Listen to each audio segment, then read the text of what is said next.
A star begins to die. Not with an explosion, not with a sudden collapse, but slowly, quietly, as the fuel at its core runs out. Gravity tightens its grip. Matter compresses. Light fades, and somewhere in that silent process, a question emerges. What happens next? Does the star simply fade into darkness? Or does it become something else? Something far more extreme, far more dangerous, far more unimaginable than anything we've ever seen. For a long time, no one truly knew, because the answer didn't just challenge physics, it challenged belief. It forced scientists to confront a possibility they didn't want to accept. That nature might allow something so dense, so collapsed, that not even light could escape. But the one who first saw it coming was told he was wrong. Not quietly, not gently, but publicly. And the weight of that rejection would follow him for years. This is Forgotten Minds, where truth sometimes arrives too early, and those who carry it must endure the silence before the world finally listens. He was born in 1910, in Lahore, then part of British India, now in Pakistan, into a family that valued education deeply. His father was a civil servant, his environment disciplined, structured, but also intellectually rich. Because he wasn't alone in his curiosity, he was connected to brilliance, a nephew of C.V. Raman, a man who had already reshaped physics with his work on light. In that environment, curiosity wasn't discouraged. It was expected, encouraged, nurtured. From an early age, he showed something rare, a mind that didn't just learn, but questioned, that didn't just accept but explored. He studied physics in India, excelled, and then he left, traveled to England, to Cambridge, one of the most prestigious centers of scientific thought in the world, a place where ideas were born, challenged, and sometimes destroyed. But he arrived not just as a student. He arrived with a question about stars, about what happens when they reach the end of their life. During his journey by sea to England, he began calculating, working through equations, exploring how quantum mechanics and relativity might apply to stellar structures. And somewhere in those calculations, he found something unexpected, a limit, a boundary, a point beyond which a star could no longer support itself. If a star was below this limit, it could stabilize, become what we now call a white dwarf. But if it exceeded that limit, something else would happen, something more extreme. Collapse. Not partial, not gradual, but unstoppable. A descent into something far denser than anything previously imagined. Today, we call it the Chandrasekhar Limit. But at the time, it was just an idea, one that pointed toward a future no one fully understood yet. A future that would eventually include black holes. But back then, that implication was too much, too radical, too unsettling.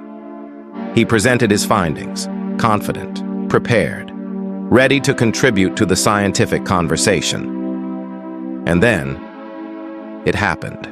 In a room filled with some of the greatest scientific minds of the time, he was challenged, not just questioned, but dismissed, by one of the most respected astronomers in the world, Arthur Eddington, a man whose voice carried authority, whose opinions shaped the direction of the field.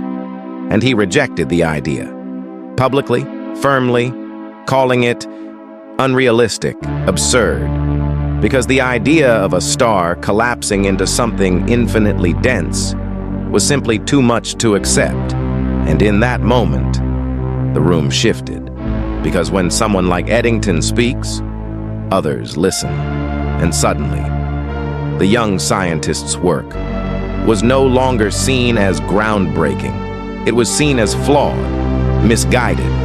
And imagine that moment, to stand before your peers, to present something you know is true, and to have it dismissed, not quietly, but in front of everyone. That kind of rejection doesn't just challenge your work, it challenges your belief in yourself. But he didn't abandon it. Not completely. He stepped back, shifted focus, continued his work in other areas of physics and astrophysics. Because sometimes, survival in science means adaptation, not surrender.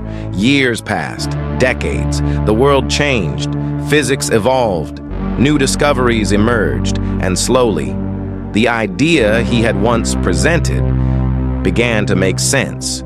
Observations of stars, theoretical developments, the growing understanding of gravitational collapse, everything started pointing back to what he had calculated years earlier, that there is a limit, that beyond it, stars cannot remain stable. That collapse is not just possible, it's inevitable. And with that, the door opened to neutron stars, to black holes, to some of the most extreme objects in the universe. And suddenly, the idea that had once been rejected became foundational, essential, unavoidable. The world had caught up, but time had already passed. Recognition came later, much later.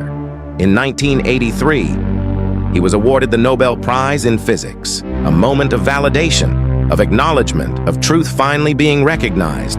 But between the discovery and the recognition lay decades of silence, of quiet persistence, of carrying an idea the world wasn't ready to accept. He spent much of his life in the United States, at the University of Chicago, teaching, researching, mentoring, continuing to contribute to science in ways that extended far beyond his early work. A life shaped by movement, from India to England to America, always searching, always thinking, always pushing the boundaries of understanding.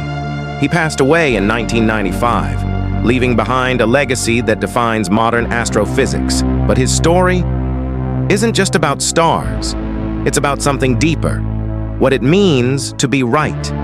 When the world says you're wrong, what it means to hold on to truth, even when it costs you recognition, even when it isolates you, even when it forces you into silence. The man who was rejected didn't just prove a theory, he proved something about persistence, about time, about the way truth moves, slowly, but inevitably, toward acceptance. His name was Subrahmanyan Chandrasekhar. And if this story made you think about how many truths might still be waiting to be understood, then don't let it end here. Subscribe so these stories continue to rise. Like the video, so more people can discover the voices behind the universe's greatest mysteries. And if you want to explore the science behind his work, the references are waiting for you in the first pinned comment just beneath the surface.